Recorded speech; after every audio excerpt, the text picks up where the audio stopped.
Hello everyone, in this video I'm going to show you how you can change the aspect ratio of your video or photo in CapCut PC. To change for the aspect ratio, for instance, we are just going to click on the aspect ratio option right here at the bottom of the preview panel. Just click. So this original ratio, and you can change for the aspect ratio. For example, 16 to 9.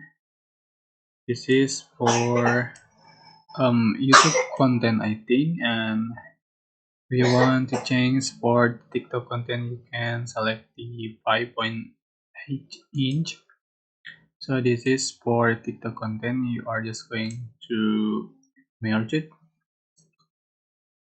and this is for the feed, Instagram feed. Can resize like this.